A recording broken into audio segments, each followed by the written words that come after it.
Amahoro nshuti za Bedanora TV, Imana yongere ibahe umugisha. Hari ikiganiro twatanguranye n'umwaka citwa umunezero. Dushaka yuko nk'uko twabivuze imisi yose, ingo zacu zibe mu mahoro, mu munezero, mu rukundo, kandi abantu babeho neza mu ngo no mu miryango. No kuvuga ikiganiro ca mbere twatanguriyeko kandi tukibandanya n'umunezero. Uyu munsi tugire turabe ibintu bishika nka 5 vyotuma umuntu agira umunezero. Ni igiki cotuma ugira umunezero? Kuko kenshi nk'umuntu usanga ata buryo bwinshi bw'amafaranga afise, yiyumvira ati noronka amafaranga nogira umunezero. Ariko nibaza ko atari uko. Oya, si uko. Uwundi ati ninaronka umugabo nzogira umunezero. Uwundi ati ninaronka umugore nzogira umunezero. Uwundi ati ninavyara nkaronka umwana wo munda yanje niyo nzogira umunezero. Nibaza ko ivyo vyose bitandukanye nuko muvyiyumvira.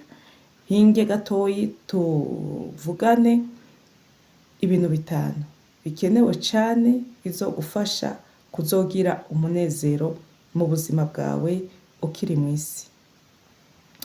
Bwa mbere reka tubanze dusome ivyanditswe. Reka dusome mu Migani igice ca 17 umurongo wa 22. Haravuga ati umutima unezerewe ugira neza nk'umuti, ariko umutima utuntuye wumisha amagufa. Vyumvikana yuko umunezero ari mwiza cane.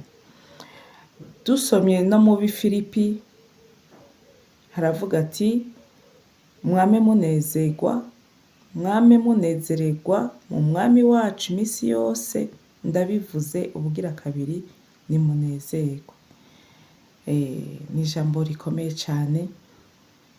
Aya majambo yaba ayo mu Migani ati umunezero n'umuti. N'umuti nuko vy'ukuri nawe aho uri urabizi yuko umunezero ari umuti. Umunezero n'umuti. Uko twagiye tuvuga ivyiza vy'umunezero uca wumva yuko umunezero ari umuti koko. Rero abantu benshi mu vyo biyumvira niyumvira ko atari vyo. Abantu bamwe barindira yuko bahabwa umunezero n'abandi. Umuntu kenshi ashaka bamubwira ati uraberewe, kugira yumve ko anezerewe, ko aberewe.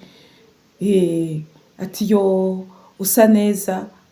No, niturondere umunezero duhawe n'abandi. Niturondere umunezero duhawe n'abandi, ariko ngaha ngo mwame munezerwa mu mwami wacu.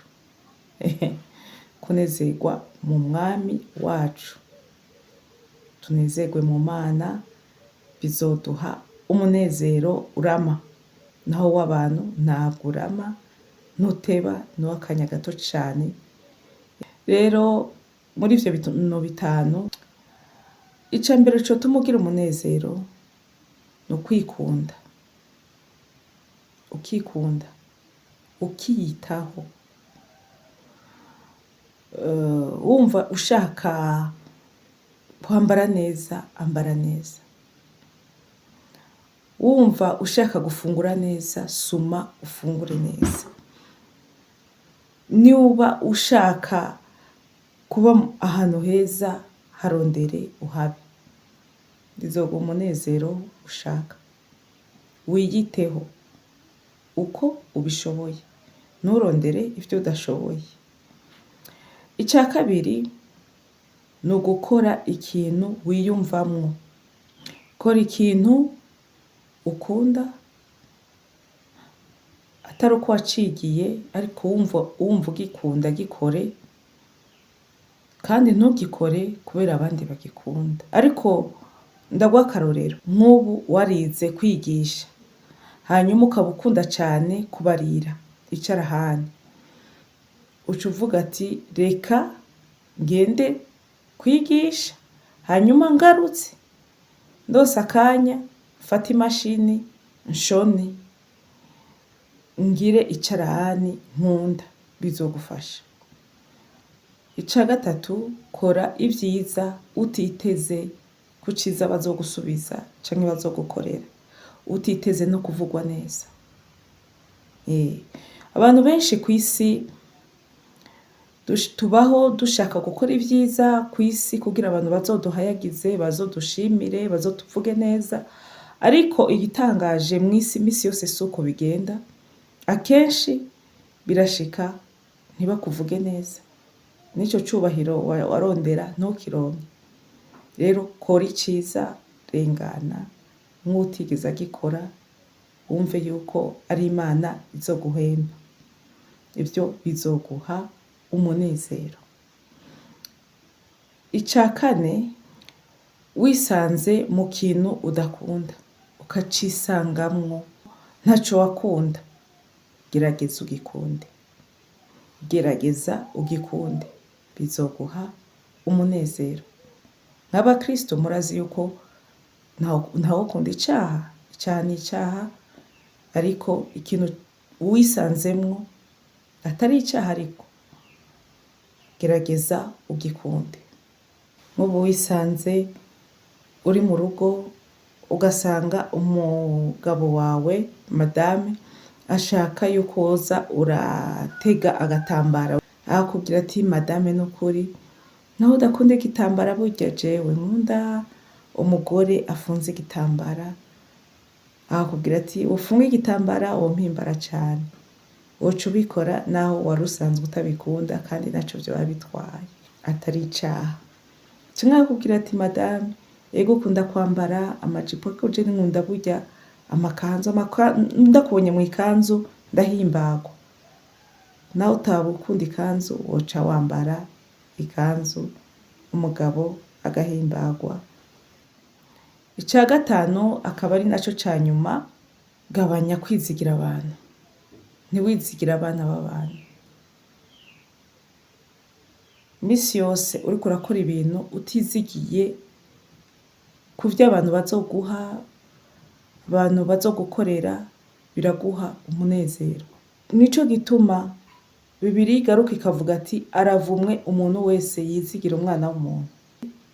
Izigira Imana yakuremye, ifise ububasha ku kintu cawe cose, ishoboye kandi ibintu vyose ata na kimwe idashoboye.